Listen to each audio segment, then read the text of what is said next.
The sun is setting here at Autumn Junction. I can see the obelisk behind me, signifying which route I must take. But I don't know if I am man enough to take it yet. They call me Solar Boy. Solar Boy Sun Tzu. What does it mean? Am I ready to be a solar man? Even though I am of age. Age is but a number, and numbers can't defeat evil alone. But I have a gun, so it's okay. Hi, my name is Odd. I'm Ulster Knight. Welcome back to Let's Play Boktai. The sun is in your hand. I was about to say in the next episode. Okay, guys, it's confirmed. I'm apparently psychic, according to me. In the last episode, we completed the dungeon. A couple of, and by the dungeon, I mean 2 dungeons. Not particularly noteworthy, any of them. I managed to get a B rank. Okay, well, I'm doing this one over again.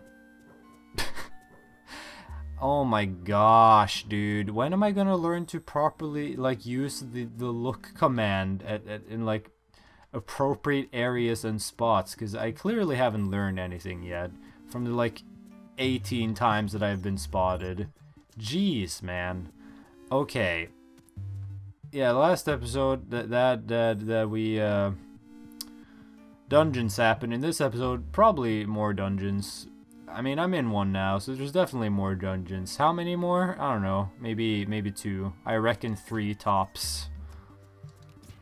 Like, at that point, if I get to 3, then it's like, oh boy.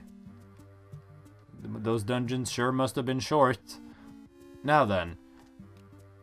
So, since last time, I have gone out of the house.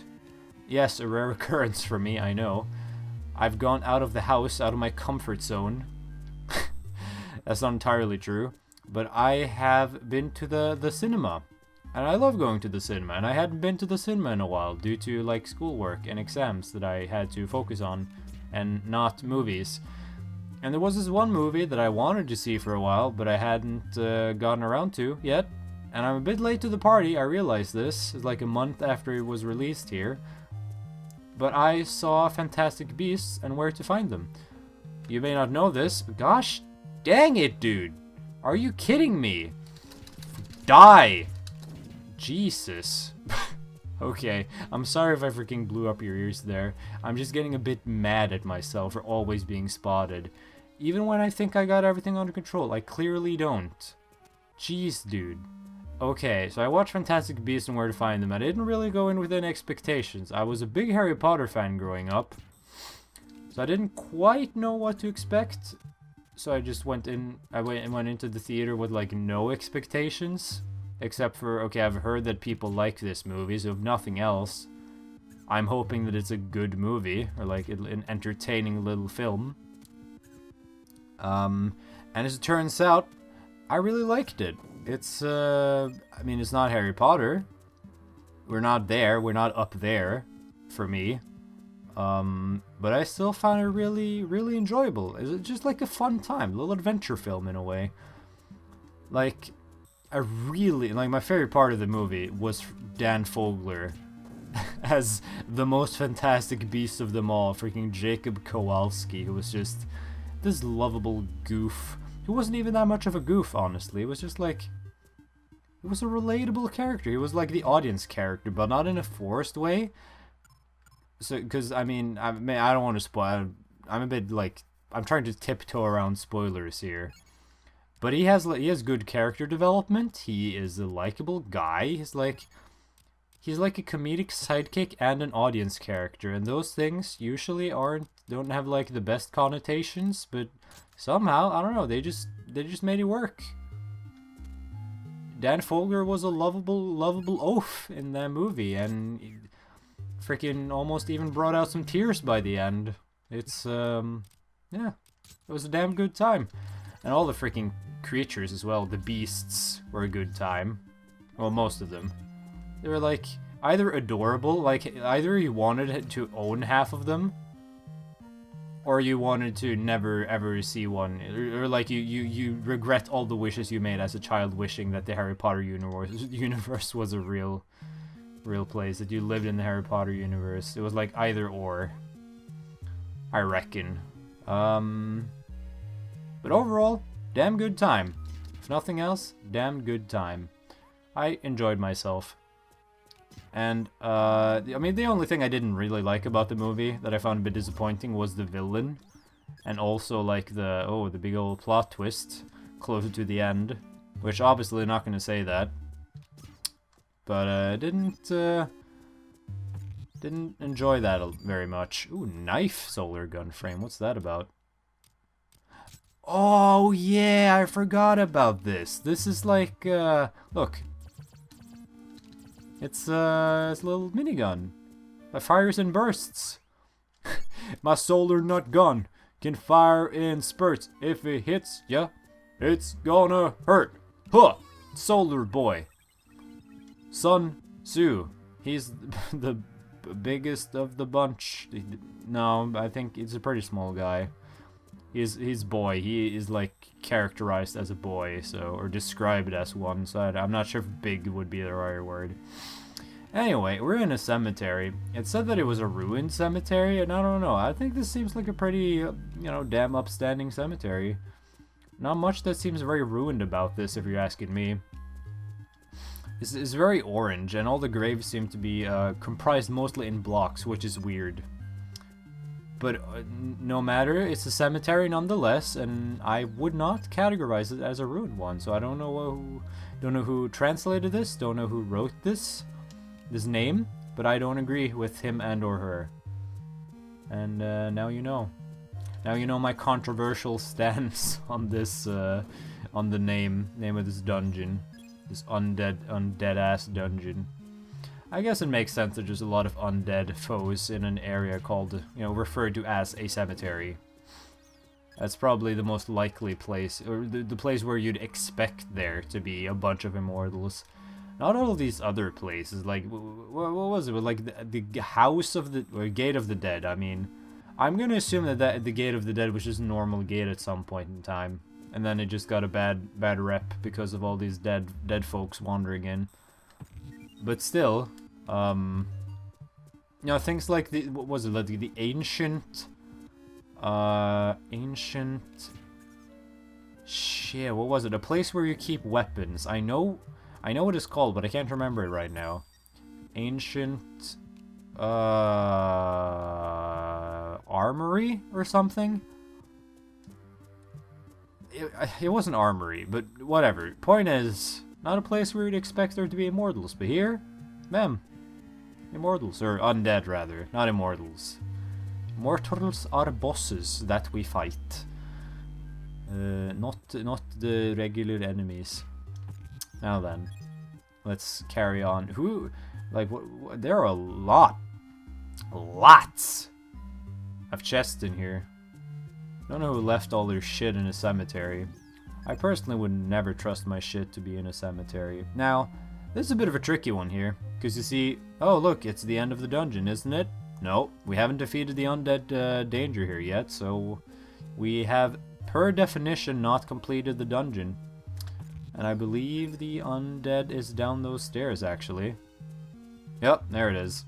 So, you're not technically done with the dungeon until you defeated the undead threat of the place.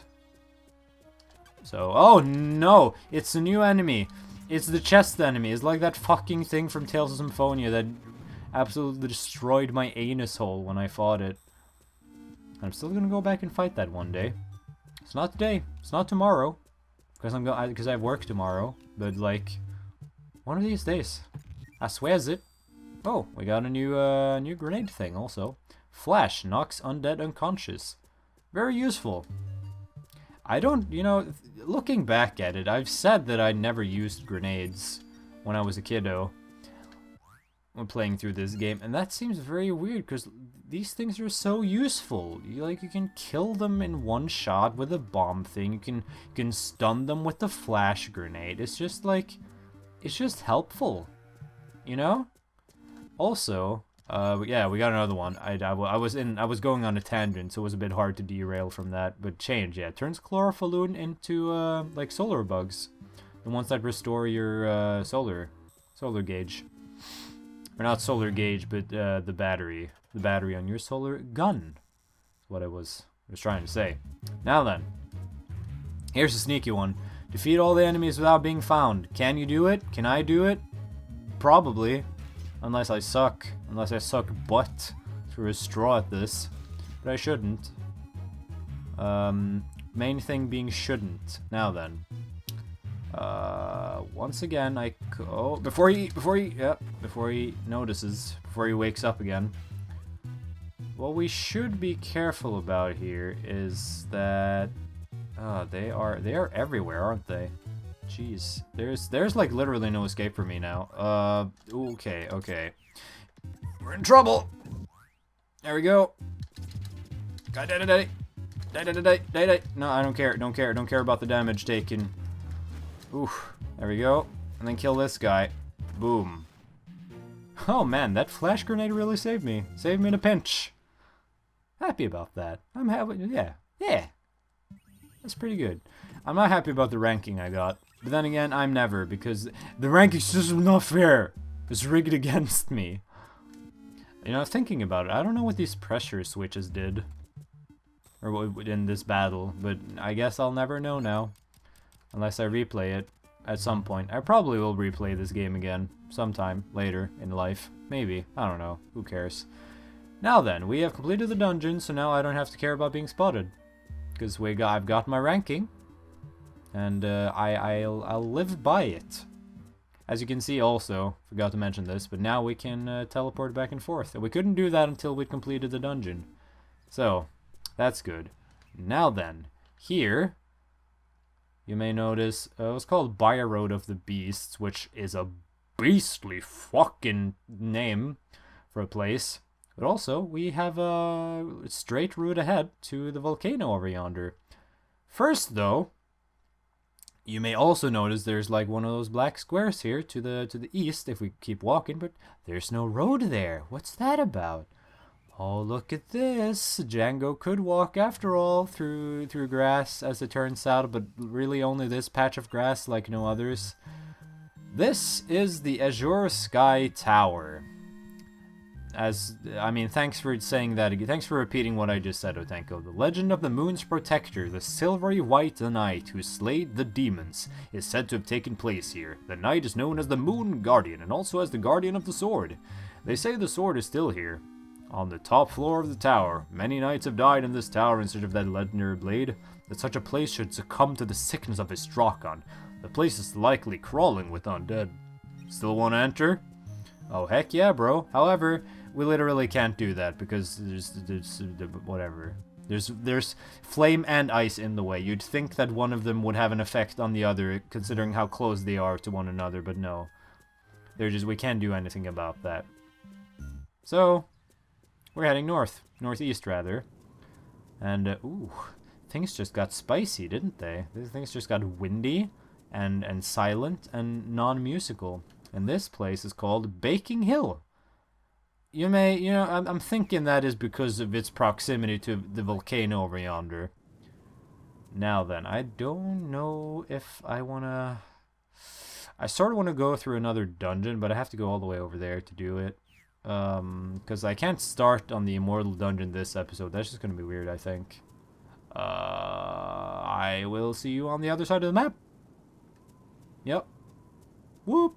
Alright, here we are at Young Grass Path. Be very careful, Young Grass Path, and I will teach you the ways of how to find the dungeon that you have not yet cleared. This is called the Crumbling Mine. Now, this is a tricksy one, I think. If I remember, if this is the one I'm thinking of, then it is a tricksy one. Yeah.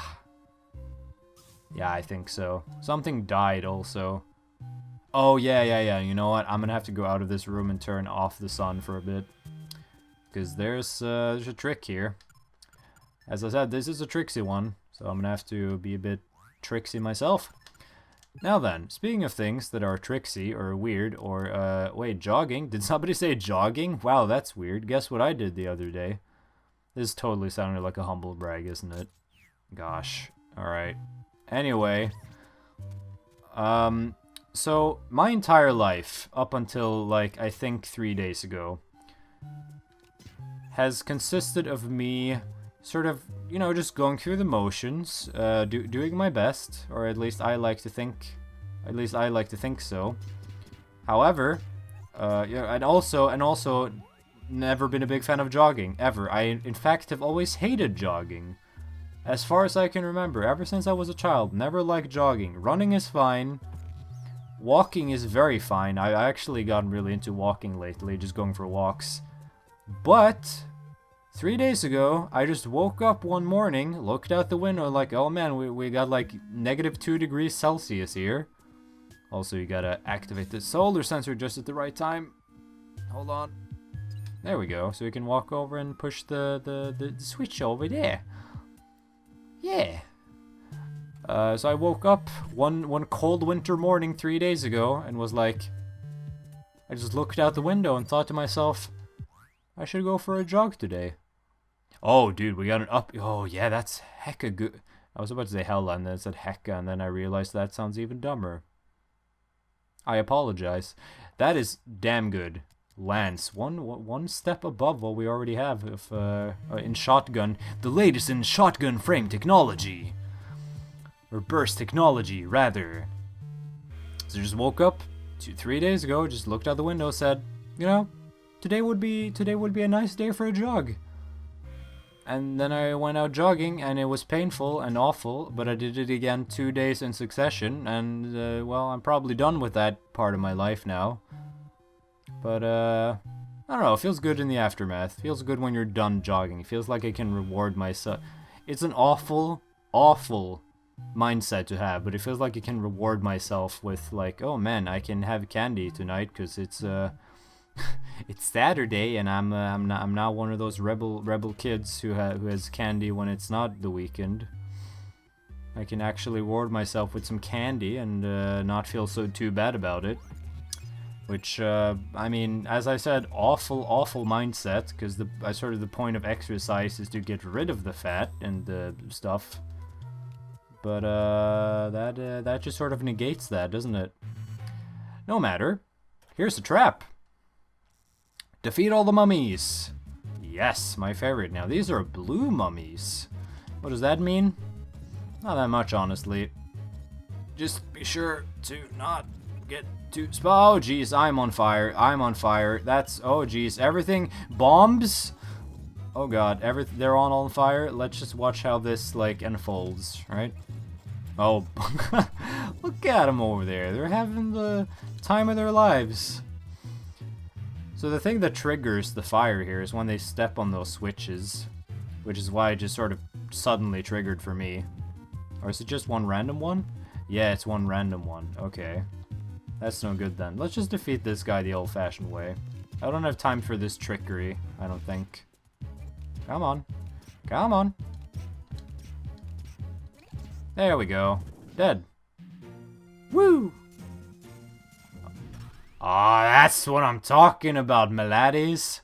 Never found, never continued. Used 3 minutes. Now we're talking. Heck yeah. And I got a banana for it. Man, do I feel rewarded with that A- rank. Jeez, dude. Oh well, we're at the other side of the Crumbling Mine now. I didn't see much mining activity, so I'm not sure how much of a mine it really was. But it sure was crumbling. And, you know what they say. That's the way the cookie crumbles. So as the sun sets over the city of death, Istrakan, I reckon it's time to end this episode. Thank you so very much for watching it, and all episodes preceding it, and all to follow. I hope to see you guys next time, when we take on our next immortal dungeon. Yeah. It's a volcano. It's gonna be a hot, spicy time. Bring your chili sauce. See you then. Bye. You know, for being named the Field of Silence, there's not really a lot of silence going on, is there?